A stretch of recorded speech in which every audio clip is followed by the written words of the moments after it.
నమస్తే మేడం, సంక్రాంతి శుభాకాంక్షలు మీకు. మీకు అండ్ మన ప్రేక్షకులందరికీ సంక్రాంతి శుభాకాంక్షలు. సర్వనాశనం చేసావు దరిద్ర పెదవా. ఈ సంక్రాంతి అందరికీ సంతోషాన్ని తీసుకురావాలి, హెల్త్ వెల్త్ తీసుకురావాలని మనస్ఫూర్తిగా కోరుకుంటున్నాను. మేము అలా ఉండాలి అంటే మీరు ఇప్పుడు మమ్మల్ని వదిలే.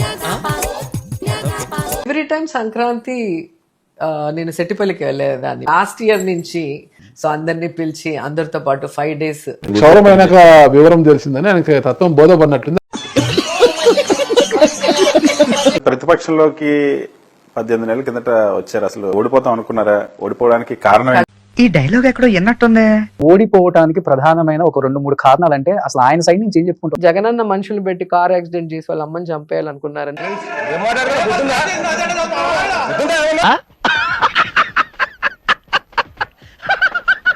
ఎందుకంటే మీరు ఒక్కసారి రాష్ట్రంలో జగన్మోహన్ రెడ్డి గారు సీఎం అయిన తర్వాత ఎంత కూరుంటే అమ్ము, ఎంత పోపుంటే అమ్ము, నీ కొటకొల్ల బిడ్డలు సల్లంగుండా తల్లు దండం పెడుతా.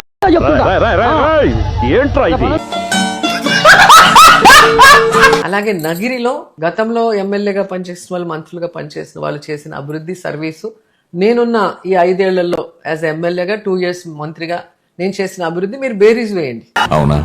అయితే ఇదేలా ఉందో. నిన్నేమో నగరిలో ఎగరేసి తన్నారు, మీ అన్నని అన్ని చోట్ల ఎగరేసి తన్నారు. తన్నమట్టే కదా మనకు 11 సీట్లు వచ్చాయి.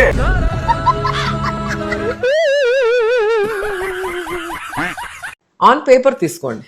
ప్రతి మనిషికి కూడా న్యాయం చేసే విధంగా జగన్ గారి పరిపాలనలో ఆయన ఆశీస్సులతో మేమందరం కూడా ముందుకు నడిచాం. మిమ్మల్నే కదా ఎగరేసి తన్నింది, వంగన పెట్టి గుద్దింది మిమ్మల్నే కదా. అయినా కూడా సిగ్గు రాలేదు మీకు, అయినా కూడా బుద్ధి రాలేదు మీకు.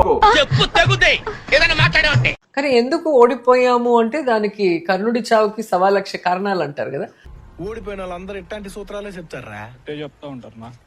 అలా చాలా ఉన్నాయి చెప్పాలి అంటే. ఈవీఎంల విషయంలో తీసుకుంటే పోలైన ఓట్లకి కౌంటింగ్ ఓట్లకి ఎంత తేడా ఉందో మీరు చూడొచ్చు. మీరు గెలిచినప్పుడు ఈవీఎంలతోనే గెలిచారు, ఓడిపోయినప్పుడు మాత్రం ఈవీఎంలు గోల్మాల్ అంటున్నారని.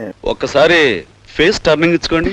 80% జనాభా వెళ్లి పోలింగ్ బూత్ లో బటన్ నొక్కిన, ఏ ఓటరు కూడా కంప్లైంట్ చేయాల. నేనున్నాను, వెళ్ళి నేను ఫ్యాన్ గుర్తుకు నేను నొక్కిన తర్వాత వీవీప్యాట్ లో నాకు సైకిల్ గుర్తు కనిపిస్తే నేను ఎందుకు గమ్మనుంటా? మనిషి 5 అడుగులు పెరిగినా బుర్ర అంగుళం కూడా పెరగని వీడు మాకు అంటగట్టావు. వీడు పెట్టే హింసను మేము తట్టుకోలేకపోతున్నాం అన్నయ్య.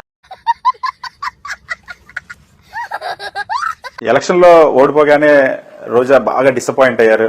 ఆంధ్రప్రదేశ్ నుండి వెళ్ళిపోయారు, ఇంకా మళ్ళీ ఈ రాష్ట్ర రాజకీయాల్లో ఉండరని బాగా సర్క్యులేట్. మనకు కావాల్సింది కూడా అదేలేమ్మా. అండ్ జగన్మోహన్ రెడ్డి గారి ఇలాంటి లీడర్ దగ్గర పనిచేయడం నేను చాలా గర్వంగా ఫీల్ అవుతున్నాను. బలంగా ఉంటే నేను ఒకరిని చంపేసేవాడిని.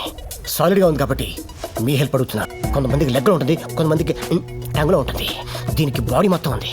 Iron, she's iron lady. Chandrababu Naidu లాంటి వాళ్ళు, పవన్ కళ్యాణ్ లాంటి వాళ్ళు ఎలా లీడర్లు అయ్యారో నాకు ఇప్పటికే అర్థం కాదు. అంగేన ఘాత్రం అయనే వక్త్రం ఏన రాజ్యం లవణేన భోజ్యం. ఒక వాగ్దానం చేస్తే ఆ వాగ్దానం నెరవేర్చారు. ఎలక్షన్ ముందు ఒకలాగా మాట్లాడతారు, ఎలక్షన్ తర్వాత ఒకలాగా మాట్లాడతారు. నేనా?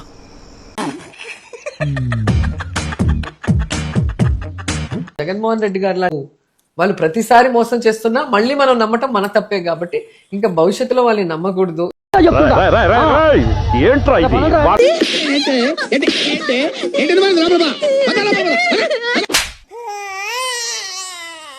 మళ్ళీ ఈ మధ్య మీరు టీవీ షోస్ చేస్తా ఉన్నారు, మూవీస్ లో నటిస్తా ఉన్నారు.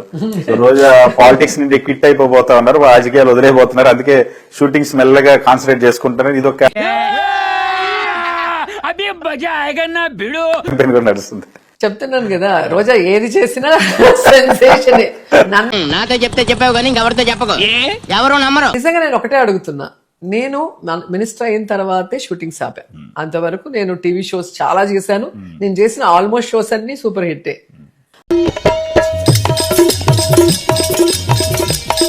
చూడటం కాదండి, మీరు చెయ్యాలంతే.